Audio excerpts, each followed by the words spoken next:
tout est fin prêt pour accueillir au stade Charletti les participants, des enfants venus des 4 coins de la France. Chaque bénévole est à son poste. T-shirt, casquette, carnet de route, sans oublier le stand petit déjeuner. Des bénévoles qui ont tout donné pour que les enfants soient accueillis comme des rois.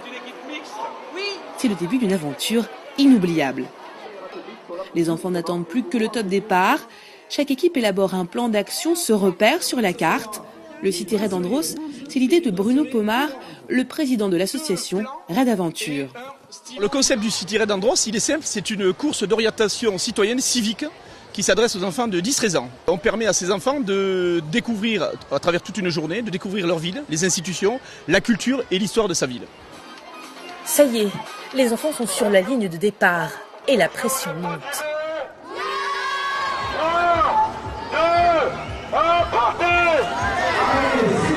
C'est le début de l'aventure.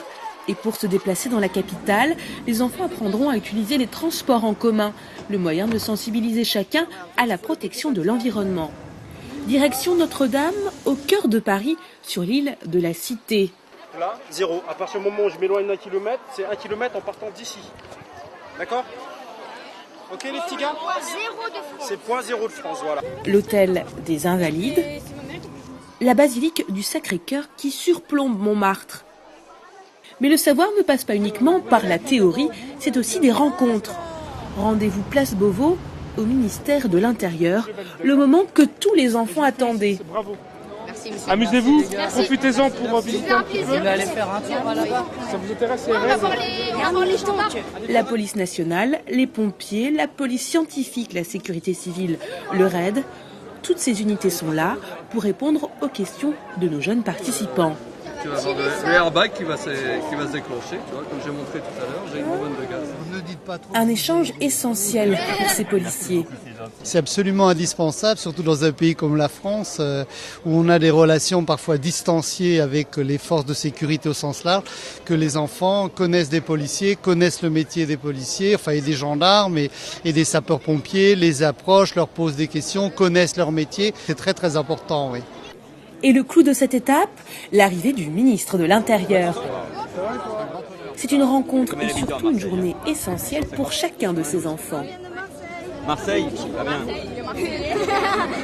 Il y a sans doute parfois des préjugés, des images d'Épinal, des caricatures sur les institutions. C'est vrai sur les enseignants, c'est vrai sur les responsables politiques, c'est vrai aussi évidemment sur les policiers. Et s'aperçoivent que les policiers sont des fonctionnaires, des agents des services publics, au service de l'État, de l'intérêt général, pour protéger. Donc ce lien direct, avec ce caractère amical, direct, sportif aussi, permet de créer un lien qui, je crois, est très important pour la suite. Des enfants heureux d'avoir pu vivre cette rencontre. Au début, quand on est entré, on était un peu impressionnés. Après, on s'est habitué. On a parlé avec des policiers, des choses comme ça. On leur a posé quelques questions. Là, ils ont eu le temps de bien nous expliquer. Maintenant, je sais qu'ils nous défendent, qu'ils servent à quelque chose, parce qu'avant, je ne savais pas. Après toutes ces émotions, rendez-vous au Jardin du Luxembourg pour un pique-nique sur l'herbe. Et c'est sur le tatami qu'ils poursuivent la journée, à l'Institut du Judo. Les enfants font travailler leurs muscles, mais également leur méninge.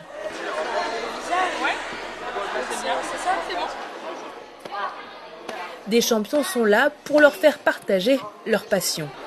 Tu as 10 secondes pour en faire un maximum. Déjà, on essaye de transmettre les valeurs du sport et de faire découvrir notre discipline, leur donner goût à l'effort. C'est le respect de l'adversaire, le respect de l'arbitre, le respect des règles. Et voilà, il y a la règle d'or qui est ne pas faire mal à son adversaire, mais surtout ne pas se laisser faire mal aussi. Place à la culture maintenant. Rendez-vous à l'Institut du monde arabe. Les enfants découvrent aussi l'Opéra Garnier et le musée du Louvre. Il est 15h. C'est déjà l'heure de regagner le stade Charletti. La course prend fin, mais une foule d'activités attend les enfants. Côté sport, ils sont gâtés. De l'escalade, du basket fauteuil, du taekwondo, de la lutte, du judo. Et des sportifs de haut niveau sont là pour les encourager. Ça se résume à un petit peu tout ce qu'on peut faire dans la vie. Moi aujourd'hui je représente le judo, mais je représente aussi la police nationale. Et voilà, ça leur montre un peu tout ce qui est possible de faire et qu'il faut prendre plaisir dans la vie, il faut se lancer. C'est ça, c'est mon message. Moi, mon premier message, c'est qu'il faut qu'ils s'amusent. Voilà, faut qu'ils prennent du plaisir, qu'ils s'amusent, qu'ils respectent les règles et qu'ils gardent ces règles de vie sur le tapis à l'extérieur dans la vie de tous les jours. Les enfants découvrent aussi de nombreuses animations mises en place par différentes associations et corps de métier. Les défenseurs des droits des enfants, les CRS, la LICRA, Slam Productions, les Crocochefs ou encore Fil de Soie avec les arts du cirque. Des spectacles aussi attendent nos participants, des chanteurs, la brigade cynophile ou encore la brigade spéciale gymnastique de la préfecture de police. Des acrobaties à couper le souffle. Pour les enfants, cette finale est une expérience inoubliable. On a été voir aujourd'hui à midi le GIGN, et le RAID et tout, etc. Et c'était totalement extraordinaire. Il y avait des snipers, ils nous parlaient de leur métier et c'était très très bien. On a su plus qu'on voyait à la télé, on s'est renseigné sur ce qu'ils faisaient et ils nous ont dit, ils ont répondu à toutes nos questions. Aujourd'hui en fait on a vécu beaucoup de choses. En fait on a fait du sport tout en ayant appris à savoir se déplacer en tram, en RER, en plein de choses comme ça et ça change vraiment d'où on vient. Et pour finir cette journée en beauté, les ministres délégués à la réussite éducative et à la ville sont venus applaudir chaque participant. Je félicite vraiment les associations qui s'occupent d'organiser cette chose. Je crois qu'ils passent une journée agréable, une journée instructive et que pour eux, c'est vraiment un apprentissage de la citoyenneté qui est quelque chose de très positif. La citoyenneté, ça passe par la connaissance de son environnement, de sa ville, de ceux qui y habitent. Et donc je crois que l'initiative qui a été prise va leur permettre aujourd'hui, au-delà des découvertes de Paris, puisque c'est un aboutissement, d'avoir appris beaucoup sur les institutions, sur l'histoire, sur la vie en général. Pour les organisateurs, cette journée reste un succès. Ils ont rencontré des institutions, ils ont été voir des monuments, comme le Palais Garnier, comme le Musée du Louvre, l'Institut du monde arabe. C'était culturel aujourd'hui donc pour eux et je pense qu'ils ont appris pas mal de choses. Si vous deviez les encourager malgré la pluie, qu'est-ce que vous leur diriez pour leur dire au revoir? Ne rien lâcher, c'est vraiment important, ne rien lâcher.